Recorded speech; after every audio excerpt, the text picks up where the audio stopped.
7편 1절로 8절의 말씀 함께 나누겠습니다.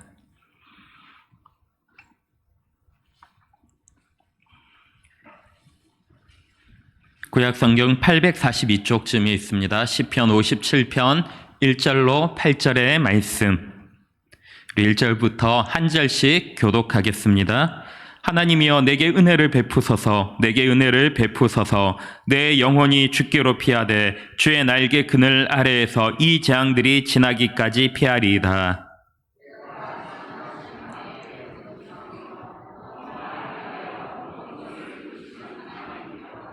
그가 하늘에서 보내사 나를 삼키려는 자의 비방에서 나를 구원하실지라. 셀라. 하나님이 그의 인자와 진리를 보내시리로다.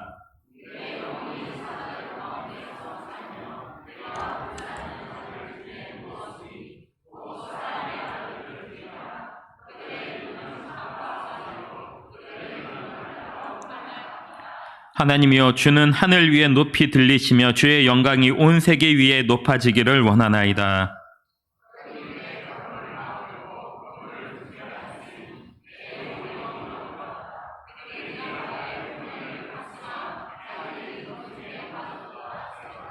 하나님이여 내 마음이 확정되었고 내 마음이 확정되었사오니 내가 노래하고 내가 찬송하리이다.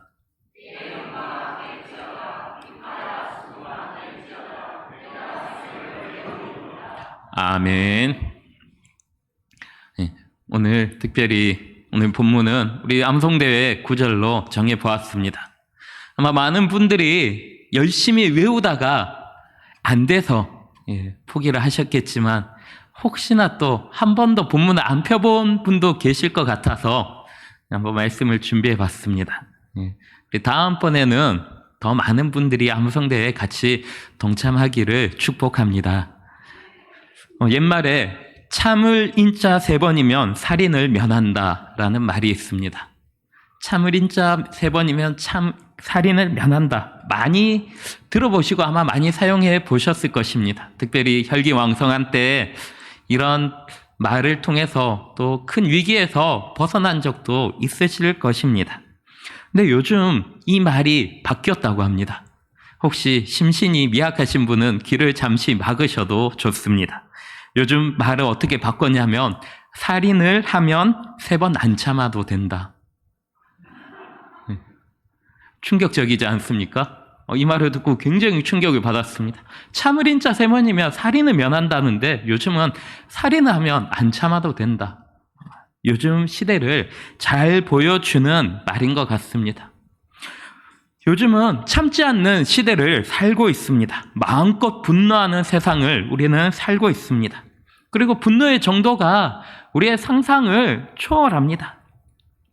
과거에 만약에 운전을 하다가 뒷차가 조금 빵빵거리거나 쌍라이트를 켜거나 하면은 좀 기분이 나빠서 욕설을 하는 정도에서 끝이 났습니다.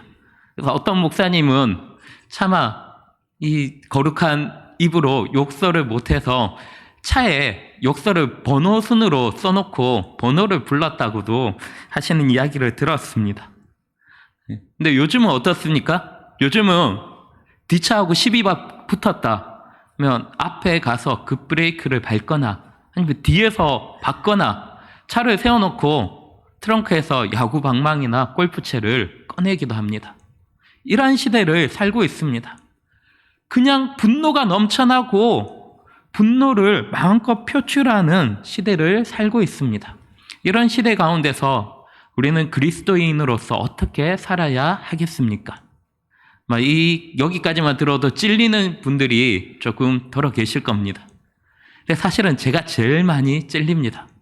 이 설교를 목요일날 제가 설교문을 딱 준비를 했는데 어제까지도 제 마음을 참지 못하고 분노가 올라오는 일들을 경험하게 되었습니다.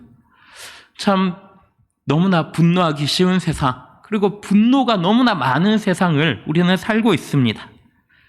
그런데 우리가 성경에 다윗을 보면 우리는 그 어떤 분노 가운데서도 참을 수 있음을 보게 됩니다. 또 그리스도인으로서 참아야 함을 깨닫게 됩니다. 오늘 본문의 다윗처럼 온전한 그리스도인으로 분노를 참고 하나님께 맡김으로 하나님께 은혜와 찬양으로 영광 돌리는 복된 성도님들 되시길 간절히 소망합니다. 오늘 본문은 우리가 너무나 잘 아는 다윗의 시입니다.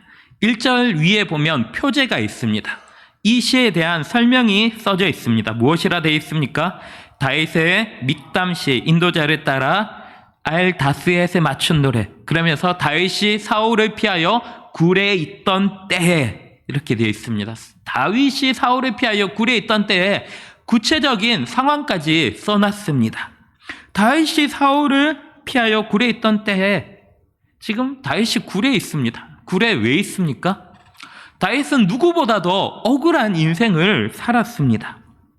다윗은 왕이 되고자 하는 욕심도 없었고 유명해지고자 하는 마음도 없었습니다. 그는 왕궁에 살고 싶어 하지도 않았습니다. 그는 하루하루 그저 양떼를 돌보며 하나님을 찬양하는 것이 그의 기쁨이었습니다. 늘 풀밭에서 양을 돌보고 하늘을 바라보고 하나님을 찬양하며 노래하는 것이 그의 유일한 낙이었습니다. 근데 그의 삶에 하나님이 어느 날 갑자기 개입을 하십니다. 사무엘 선지자를 부르셔서 그를 굳이 불러내시는 것입니다. 그의 아버지 이새는 이 다윗을 부르지 않았습니다. 사무엘 선지자가 와도 굳이 부르지 않았습니다. 다윗의 삶은 아무런 희망도 꿈도 없이 그저 하루하루 아주 평화롭고 조용하게 사는 그런 삶이었습니다. 근데 하나님께서 그를 억지로 끌어내십니다. 그에게 기름을 부으십니다. 그리고 아버지의 심부름을 따라간 전쟁터에서 골리앗과 싸우게 하십니다. 골리앗과 싸우고 그는 일약 스타가 됩니다. 그 후에 이제 왕궁에 부름을 받습니다. 다윗이 사울의 전속 가수가 됩니다. 다윗이 전속 가수이자 이제 음악 치료사가 되어 사울 곁에 남는 것입니다. 그는 꿈꾸지 않았는데 하나님께서 그에게 놀라운 삶을 주셨습니다. 큰 축복이지 않습니까? 근데 과연 이것이 축복이었습니까? 이때부터 비극이 시작됩니다. 그는 한 번도 욕심낸 적이 없는데 사울의 자리를 욕심낸 적도 없고 사울의 후계자의 자리를 탐낸 적도 없습니다. 그런데 어느 날 사울의 창이 날아오기 시작합니다. 사울이 이유 없이 죽이고자 합니다. 아마 이런 경험 해보신 적 있으십니까? 나는 아무 생각이 없는데, 아무 일도 없었는데 갑자기 공격을 당하는 것입니다. 갑자기 누군가가 나를 대적하는 것입니다. 나는 그냥 가만히 있었을 뿐인데, 늘 하던 대로 했을 뿐인데, 오히려 내 마음은 충성을 하고 있는데 상대방은 나를 대적으로 삼는 것입니다. 나를 표적으로 삼고 나에게 계속적으로 창을 날립니다. 나를 공격합니다. 마치 내가 죽지 않으면 자신이 죽는 것처럼 나를 죽이려고 합니다. 이런 경험들 해보신 적이 있으십니까? 이것이 굉장히 힘들고 어려운 일입니다. 비수가 날아와서 꽂히는데 몸은 피할지라도 마음의 상처는 사실 어떻게 해결이 되지 않습니다. 내가 노력하면 노력할수록 상황은 점점 악화가 되어 버립니다. 할 수 있는 일은 둘 중 하나입니다. 내가 그 창을 빼앗아서 창을 날리든지 아니면 도망을 하든지 둘 중 하나밖에 없습니다. 내가 마음껏 나의 분노를 표출하며 나도 창을 날리든지 아니면 나의 분노를 참고 하나님께 맡기며 도망하는 길, 둘 중 하나밖에 없습니다. 우리 성도님 어떤 길을 선택하시겠습니까? 다윗은 하나님께 맡기며 도망하는 길을 선택합니다. 이쯤 되면 사람이 미쳐버리든지 분노가 극에 달해서 분노하든지 둘 중에 하나일 것인데 다윗은 그저 하나님께 맡기고 도망합니다. 그가 도망하여 간 곳이 어디입니까? 깊은 동굴 속입니다. 동굴 속 아무도 찾지 않는 곳, 아무도 없는 곳, 은밀한 곳.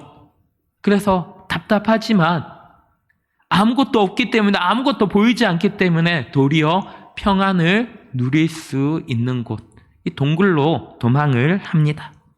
사무엘상을 읽어보면 다윗은 2번 동굴로 도망하는 것을 보게 됩니다. 22장을 보면 아둘람 굴에 처음에 숨습니다. 그리고 24장에 보면 엔게디 광야에 있는 굴로 숨어 들어갑니다. 2번의 굴, 특별히 오늘 본문은 2번째 엔게디 굴에서의 사건으로 우리는 추측할 수 있습니다. 오늘 본문 6절에 그들이 그 중에 빠졌도다라는 이 말씀을 통해서 엔게디 굴에서 있었던 사건으로 우리는 추측해 볼 수 있습니다. 엔게디 굴에서 어떤 일이 있었습니까? 사울이 다윗을 쫓아옵니다. 다윗을 쫓아오고 다윗을 잡으려고 하던 그때 다윗은 이 엔게디 굴 속에 깊숙이 숨어 있습니다. 아무도 찾지 못하는 곳, 은밀한 곳에 숨어 있고 마침 사울이 배가 아파서 용변을 보려고 굴 속에 들어갑니다. 이 상황 가운데서 다윗에게 기회가 생깁니다. 드디어 창을 날릴 수 있는 완벽한 기회, 아무도 모르게, 쥐도새도 모르게 사울을 죽일 수 있는 이 기회가 생겼습니다. 다윗은 가장 억울한 때를 보내고 있습니다. 가장 비참한 때를 보내고 있습니다. 그가 이 굴에 있을 때 그의 심정을 우리는 이해할 수 있지 않습니까? 그가 얼마나 비참한 마음으로 이 굴에 숨어 있겠습니까? 그가 얼마나 힘들고 얼마나 어려운 상황 가운데서 이 굴에 숨어 있겠습니까? 만약 우리 성도님들이 이런 기회에 사울이 이 굴에 들어왔다면 어떻게 하시겠습니까? 가차없이 창을 날리고 칼을 휘두르지 않겠습니까? 상대방은 코너에 몰려 있습니다. 내가 어떤 짓을 해도 상대방은 모릅니다. 나는 통쾌하게 복수할 수 있습니다. 나는 나의 분노를 마음껏 표출할 수 있는 기회입니다. 이쯤 되면은 이거는 하나님께서 주신 기회다, 이렇게 생각할 수 있지 않겠습니까? 그런데 다윗은 이때도 분노를 참습니다. 오늘 본문 4절을 보면 내 영혼이 사자들 가운데서 살며 내가 불사르는 자들 중에 누웠으니 곧 사람의 아들들 중에라. 그들의 이는 창과 화살이요 그들의 혀는 날카로운 칼 같도다. 지금 이러한 상황, 극심한 고통의 상황, 그가 사방의 적에 매여서 지금 오도 가도 못하는 죽을 것 같은 상황인데, 그런데 다윗이 선택하는 것이 무엇입니까? 이 상황 가운데 사무엘상 24장 4절을 보면 다윗의 측근들이 이렇게 말을 합니다. 다윗의 사람들이 이르되 보소서, 여호와께서 당신에게 이르시기를 내가 원수를 내 손에 넘기리니 내 생각에 좋은 대로 그에게 행하라 하시더니 이것이 그날이니이다. 찬스가 왔습니다. 드디어 하나님께서 복수의 날을 주셨습니다. 마음껏 분노를 표출하십시오. 지금은 무엇을 해도 괜찮습니다. 이렇게 이야기합니다. 이때 다윗의 반응이 무엇입니까? 24장 6절에 이렇게 말을 합니다. 자기 사람들에게 이르되 내가 손을 들어 여호와의 기름 부음을 받은 내 주를 치는 것은 여호와께서 금하시는 것이니 그는 여호와의 기름 부음을 받은 자가 됨이니라. 다윗은 자신의 분노를 자신이 해결하지 않습니다. 하나님께 맡깁니다. 하나님께 내어놓습니다. 저 같으면은 마음껏 분노를 표출하며 사울을 난도질할 것 같은데 다윗은 하나님께 맡깁니다. 그리고 그가 이어서 하는 행동은 사울의 옷을 살짝이 베어냅니다. 지도새도 모르게 사울의 옷을 뱁니다. 사울의 옷을 베는 이유는 하나입니다. 내가 당신을 죽일 수도 있었지만 살려주는 것입니다. 이것을 보여주기 위해서 옷을 베었습니다. 분노를 아주 작게, 너무나 작게, 이 분노라고 말할 수 없을 만큼 너무나 작게 표현을 하는 것입니다. 그런데 이 일 가지고서도 다윗이 뭐라고 합니까?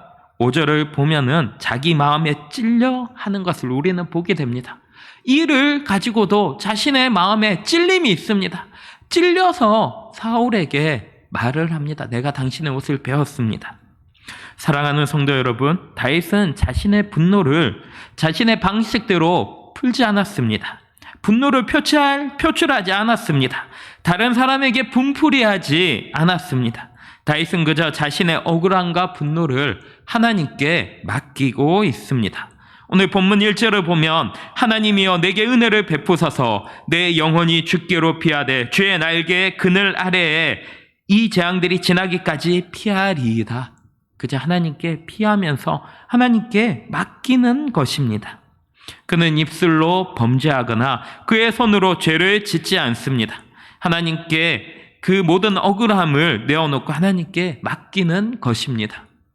그래서 2절과 3절에서 놀라운 고백을 합니다. 우리 2절과 3절을 함께 읽도록 하겠습니다. 시작.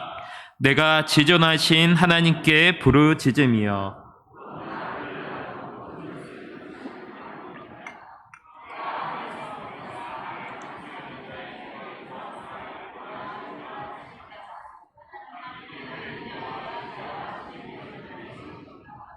아멘. 다윗은 그저 하나님을 찬양할 뿐입니다. 하나님께 맡깁니다. 하나님 앞에 내어놓았습니다. 자신의 마음대로 자신의 분노를 표출하는 것이 아니라 하나님께 내어놓습니다. 그리고 6절을 보면 하나님은 이 기도에 놀랍도록 응답하십니다. 6절에 그들이 내 걸음을 막으려고 그물을 준비하였으니 내 영혼이 억울하도다. 그들이 내 앞에 웅덩이를 팠으나 자기들이 그 중에 빠졌도다. 셀라.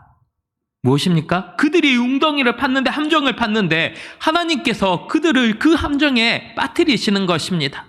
다윗은 가만히 있었습니다. 그냥 가만히 있습니다. 하나님께 기도하고 하나님께 맡기고 가만히 있습니다. 그래도 대적들은 그 순간에도 함정을 파고 있습니다. 다윗을 잡을 함정을 파놓고 기다립니다. 근데 그 함정에 누가 빠집니까? 스스로 빠지도록 하나님께서 상황을 역전시켜 주십니다. 하나님은 다윗의 분노를 풀어주실 뿐만이 아니라 더 큰 은혜를 베풀어 주십니다.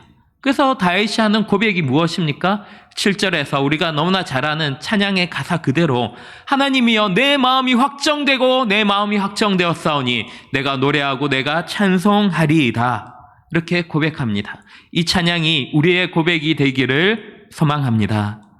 우리가 분노할 때, 우리가 화가 날 때, 우리가 참지 못할 때 우리는 이 고백을 기억해야 합니다.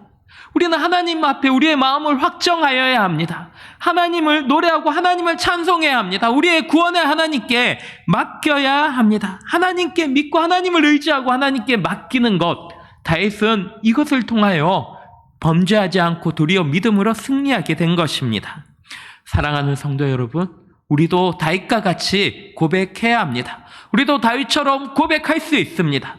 왜냐하면 다윗이 믿는 그 하나님은 지금 우리와 믿는 하나님과 동일하기 때문입니다. 우리도 다윗처럼 살 수 있습니다.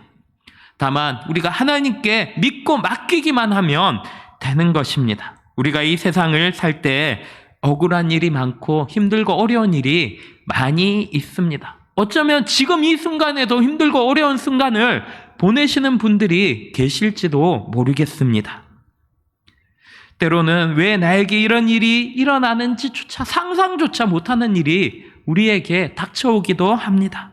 그럴 때마다 내 기분대로 내 마음대로 산다면 우리의 인생은 엉망이 되어버립니다. 그러나 우리가 하나님께 맡기고 하나님께 내어놓으면 하나님께서 우리의 삶을 책임져 주시고 우리를 이 모든 위기와 어려운 가운데서 승리케 하여 주십니다. 이 믿음을 가지고 오늘 다윗처럼 하나님께 맡김으로 하나님의 구원의 기쁨을 누리며 모든 일에 기도와 찬양으로 하나님과 동행하는 복된 성도님들 되시길 간절히 소망합니다. 기도하겠습니다. 아버지 하나님, 은혜를 감사합니다. 오늘도 우리에게 귀한 말씀 주시며 하나님 은혜 가운데 하나님을 노래하고 찬송하게 하시니 감사합니다.